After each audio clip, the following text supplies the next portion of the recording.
Hello and welcome to CrossTalk, where all things are considered. I'm Peter Lavelle. Since the start of the Arab Spring, there have been hopes of change and the creation of a better future. Sadly, this has not been the case. Libya, bombed to democracy by NATO, is breaking up and on the verge of a civil war.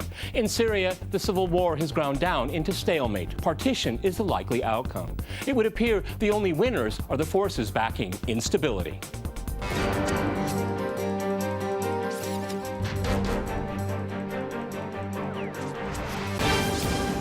To crosstalk the evolving Middle East, I'm joined by my guest, Kapil Komireddi in London. He is a writer and a journalist. In New York, we have Michael Kelley. He is a defense reporter for the Business Insider. And in Colombia, we cross to Josef Olmert. He is a Middle East expert currently at the University of South Carolina. All right, gentlemen, crosstalk rules in effect. That means you can jump in anytime you want. Kapil, if I can go to you first in London. It's not getting a lot of media coverage in the West, but it looks like Libya is falling into another war, a civil war this time. On top of that, we're told the Pentagon wants to train about 8,000 Libyans in a NATO country. So can you explain to me, why did NATO have to destroy the country and now it has to train its security forces? Well, from an American perspective, the invasion, the overthrow of Gaddafi was intervention light, and now I think the decision to train Libyans is too late, too little. There are simultaneous uprisings erupting all over Libya, and the government doesn't know whether it has to govern or suppress these uprisings. So it's a mess in Libya. Okay, well, so, Kapil, if I can stay with you, what's the next step? Is there a civil war on the horizon? We can't tell right now. I mean, there are signs of a civil war already, but how, to what extent it will dissolve, the state will dissolve, it's not clear yet. Whether the American decision to intervene and to train the Libyans, what kind of an effect that will have on the ground is yet to be seen. But it's a little too late. Okay, right now. Or maybe a little too early here. Joseph, I can go to you. In Colombia, I mean, it looks like right now that Libya is a failed state. I mean, so what do? I mean, you train 8,000 troops whose loyalty is very unclear, because loyalties in Libya itself is very unclear, and when the country is breaking up into 3 discrete parts right now. So what is 8,000 troops going to do to salvage the situation in Libya? Well, I think that they will not do anything good, and I agree with you completely. And, you know, I was very skeptical to start with about why there should have been any intervention from the outside in Libya. But, you know, I mean, let's be honest about that. It's easier said than done. If you are not Libyan, you are outside of Libya. I really believe that the Gaddafi regime, as obnoxious as it was, gave some stability to Libya, or at least it seemed like that. And what happened in Libya could have been handled in a different way. But look, it happened already, and now we talk about the next stage. I agree with you. We are in a civil war. If that's what Kapil said, he's absolutely right about that. The extent of civil wars is not to be measured necessarily by the number of casualties, but by the fact that there is a problem that cannot be resolved politically, and people kill each other. And of course, it started now with tens of people. It will go on to hundreds and maybe thousands, God forbid. Hopefully not, but that's the way it started in Syria, a country that we shall talk about later. Yes. I don't believe that the Americans are in for anything good there in Libya, and if anyone asks for my advice, I would tell them not to do anything. But, you know, Peter, they don't ask for your advice or my advice. That's for sure. Michael, if I can go to you, I think I do have a good indicator where this country is going, and we look at the number of militias. At the height of the forced overthrow of Gaddafi, there were about 50,000 members of militias. Now there are 250,000, and the country's awash with arms. I mean, what in the world is going to happen next year? This is one of the most dangerous countries in the world, and we'll talk about Syria in the next part of the program. I mean, this is a culmination of just everything that could go wrong, has gone wrong for this country, and the spillover effect for the region is beginning to be felt. Yeah, it's a real issue, and it's going to continue to fracture. I mean, you see normal, nonviolent protesters in Tripoli yesterday and continuing today, telling the government to do something about all of these militiamen that are surrounding the city and being used for political means on all sides. It looks like it's going to get worse before it gets better, definitely. Kapil, but I mean, we heard that I think you started out with intervention light, humanitarian intervention light. I mean, this is turning into something far more than that. NATO broke the country through its bombing, and it has left no infrastructure whatsoever for the country to govern itself. And it's only a matter of time before we're going to see blowback here. There's just too many arms, too many people with different loyalties, and we have a government that can't rule the country. And you know what? There's a lot of oil there, so I suppose it will get attention. Well, what happened? there were no independent institutions in Libya to begin with. It was owned by a family. It was owned and run by Gaddafi. But he brought an element of stability to the country. When he was removed, NATO had a responsibility to go in and build institutions to assist the country in rebuilding itself. It Kapil, didn't do that. They just wanted to get that was ever considered? Gaddafi out. Do you think that was ever considered? Because as you pointed out, I'm using your words, intervention light. No, we just go in a little bit and the place will take care of itself. It'll be a walk in the park, if I can quote the Vice President Cheney when he talked about Iraq. I mean, this is something that is not thought about, okay? And if you break it, you own it, don't you think? No, it's not. That's absolutely right, and this is the idea of going and doing something and feeling good about it. But building nations, nation building takes years and years and years, and that requires treasure and blood. And I don't think any of the NATO nations were interested in sending their money or their troops. Okay. Or even sending the expertise to rebuild the country. Now they want to train 8,000 troops, and it's come so late. It's almost a surgery to the wounds.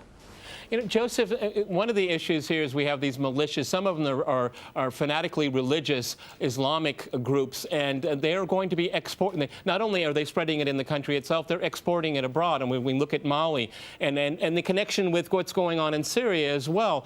I mean, this is something, again, you know, the law of unintended consequences. It's a death spiral when you think about it. Well, Peter, I agree with you completely. I mean, this intervention from the outside in Libya was not thought out very carefully and with a view to the future by those who intervened. And they wanted to have short-term profits and benefits, and the word profit is in place here because when you look, for example, at the role of, say, France, French companies has done a lot of good to themselves since then, not just in Libya, but in neighboring countries.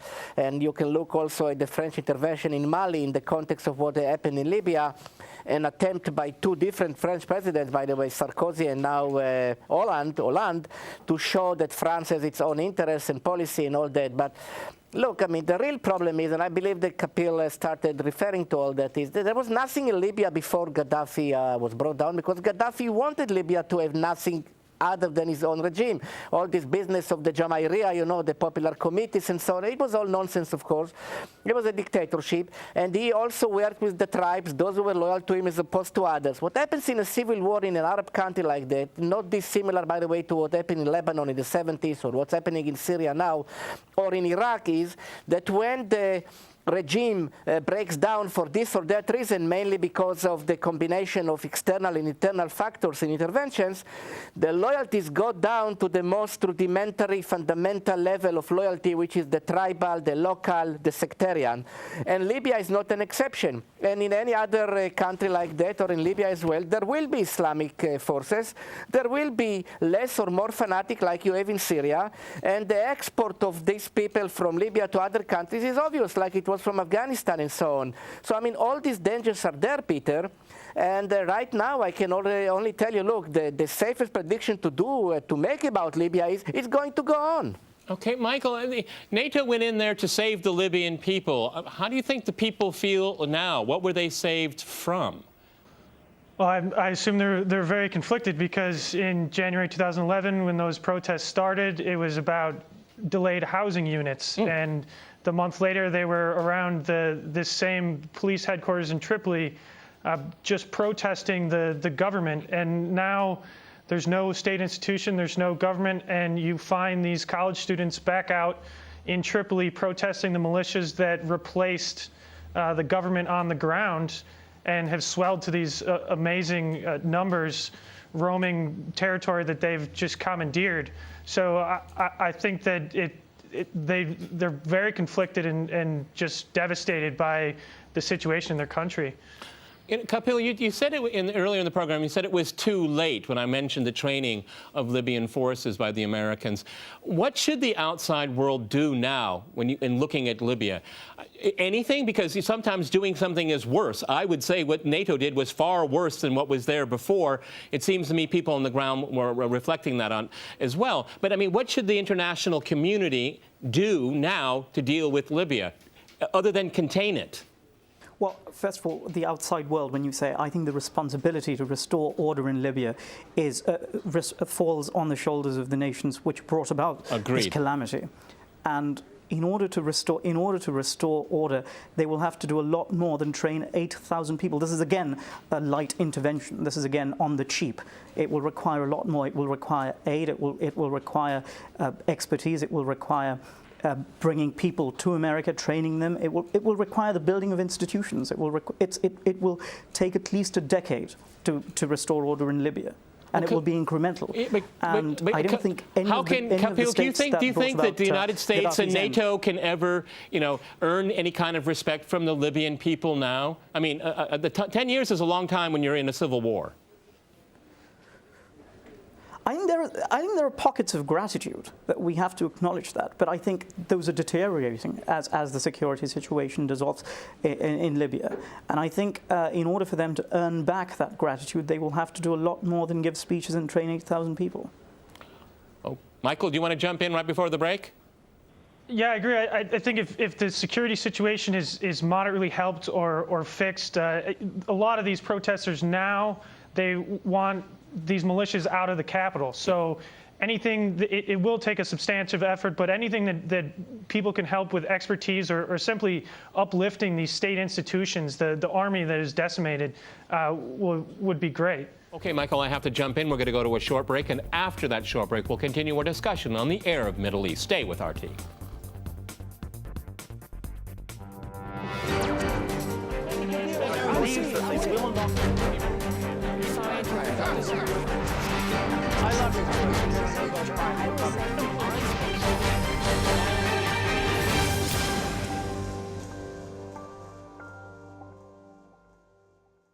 Welcome back to CrossTalk, where all things are considered. I'm Peter Lavelle. To remind you, we're discussing the evolving Arab Middle East.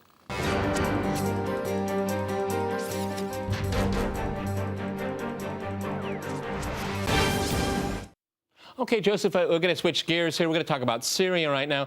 The Syrian National Coalition has dropped its demand that Assad must go. How significant is that for you? Because for most of the, if not all of the major opposition groups, having Assad go has always been their key point, to the point of just being obstinate in dealing with the peace plan that the Russians and the Americans have at least tried to, at least Russia has pushed very hard for. Do you see an evolution, Joseph, in the situation in Syria when it comes to the opposition, or is this national coalition group just so irrelevant now because of the rise of the fundamentalists there? No, I don't think that it is really significant. The SNC, the Syrian National Coalition, is not important, never been important, by the way. The forces on the ground are the ones which matter, and the situation in Syria is not getting better. It's getting worse all the time. I mean, just in the last 48, 72 hours, there were all kinds of clashes and losses to both sides.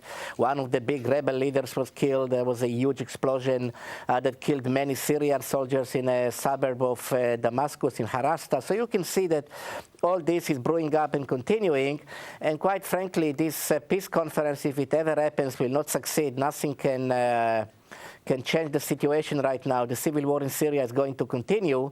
And, it reminds me, I mean, I'm an old hand, if I can say so. I mean, I was monitoring the Lebanese situation and the Syrian from the 1970s and 80s and all that.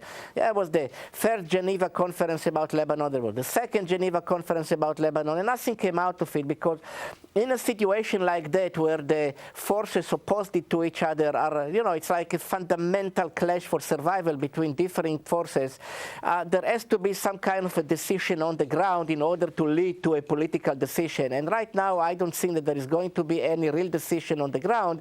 It's kind of, if we borrow a term from football, it's a draw. And this draw can go on for quite some time. And so long as the draw there, I don't see any real possibility for an important, significant political breakthrough, whether it is in Geneva or any other place, whether it is a Russian or American plan. But I'll make one point about the Russians here. And if I may quote myself, because on the 28th of January of 2013, I wrote, it appeared that Russia should play a positive role about the chemical weapons, and they did. And I'm very happy about that. And the reason that I make the point here is the American administration should have been in touch with the Russians a long time ago in order to facilitate some kind of a political arrangement when it might have been working. Right now, I believe there is no real incentive for anyone to do something dramatic because Bashar Assad looks like he's winning, but he's not. The opposition may claim that, look, we control 60 or 70% of the ground, not exactly. So it's kind of a draw, and right now I'm not really optimistic about all that. Kapil, it's very interesting what Josef just said, because maybe Assad can't win this civil war, but it looks like he's making a lot more gains than the opposition. As a matter of fact, the more and more you read about what's going on with the rebels, is they're turning on themselves more and more often. Assad may never get all of Syria back, but he's got a good chunk of it, and he might be quite satisfied with what he has. Because, you know, I mean, when your opposition is in a circular firing squad, don't interrupt them. Just let them keep firing. Yeah, they're killing each other, and Assad is just watching from the sidelines, and he's making significant gains in Aleppo. Today, recently, one of the major rebel leaders, Abdul Qadir Saleh, was killed. He's making gains. And the opposition, which has been making significant demands of Assad that he should step down or he should make concessions, it's actually the opposition that has been making concessions. First, they said that they will not go to attend the peace talks in Geneva. Now they say they will. And their condition for that is Assad should open up humanitarian corridors, which he is. So now they're using, now the opposition, which is riven, internally fractured, is now depending upon its patrons in Saudi Arabia to attack Assad's allies. For instance, in Lebanon today, the bombing. Syria has pointed the finger at Saudi Arabia. America wants Iran out of the peace negotiations, but really the country that is prolonging this war, that is the cause of this instability, is Saudi Arabia. And it's absurd that Saudi Arabia is our ally in this region. That's the irony of ironies. Michael, it's interesting that the Saudi Arabia has been mentioned, because we had Secretary Kerry say that the United States and Saudi Arabia agree on the ultimate goal. He doesn't like to say exactly what the ultimate goal is anymore, because I think Washington's been a little bit red-faced about Assad must go, because it's not going to happen. But we do see two different trajectories here. We have the American one, which seems very blurry to me, and Saudi Arabia is just going to do whatever it damn well pleases, and it's going to continue fueling that war, irrespective of the suffering of the people of Syria or the impact on the region, because it's only looking at Iran. Well, it is true that since August 23rd, the gassing of Ghouta, that the Americans chose not to intervene or even provide military support to the rebels anymore. And really the basis is this is a full-on, as Josef said, it is a full-on military conflict. And so when you have Iran and Russia backing Assad and Hezbollah forces inside Syria fighting for Assad, Shia militias trained in Iran fighting for Assad, the Saudi Arabia sees this as just as serious a conflict as Iran does.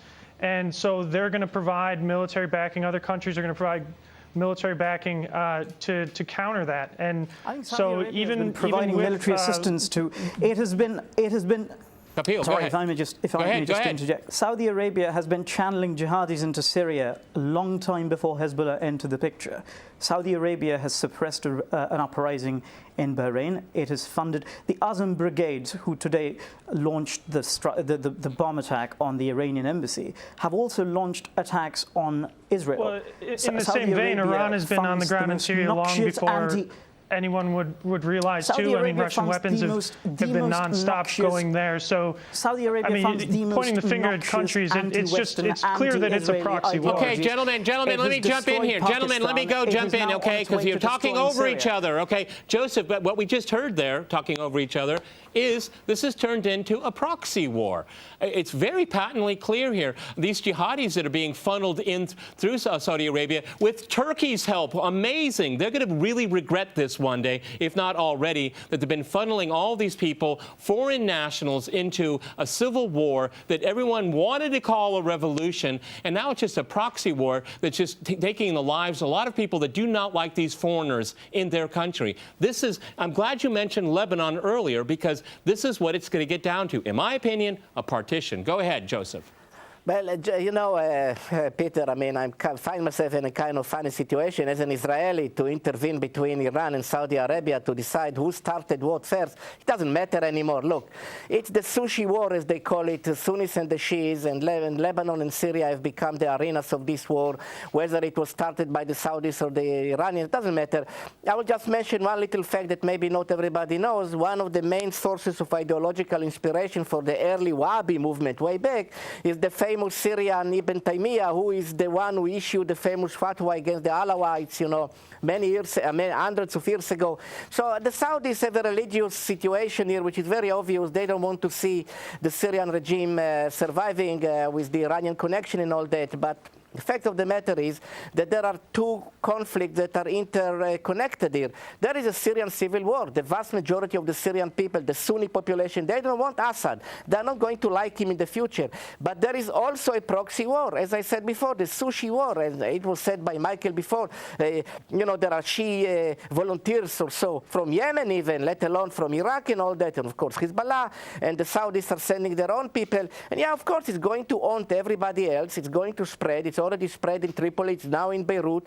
It will go on to maybe other places. That's not good news, but this is something which is authentic because, look, it started by the Syrian people. They didn't want Bashar Assad. The Alawites were hated by the Sunnis. The Sunnis are hated by the Alawites. I mean, I'm simplifying something which may be too complicated, but that's the true story here. The sad story is that there was and still is a civil war in Syria. I mean, we can't ignore that. Joseph, it started.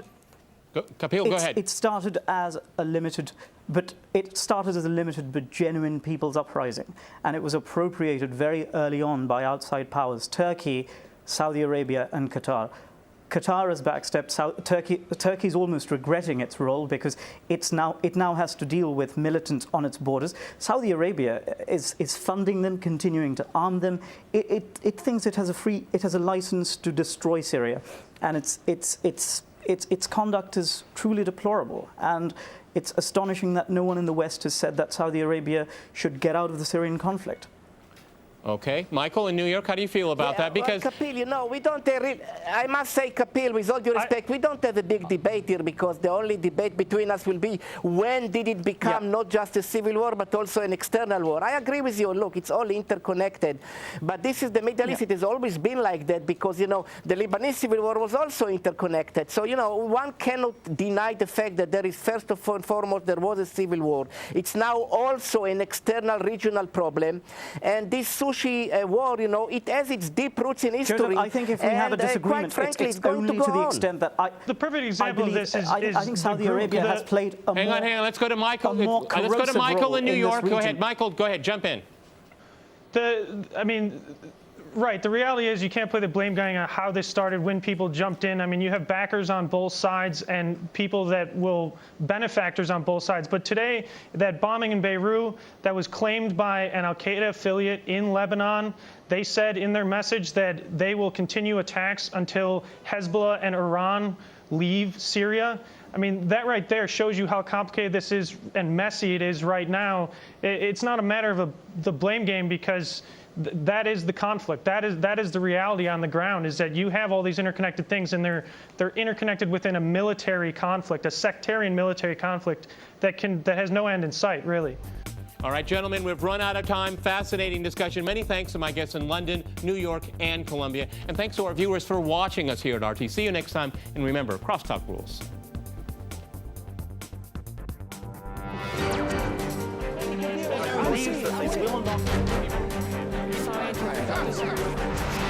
I love you.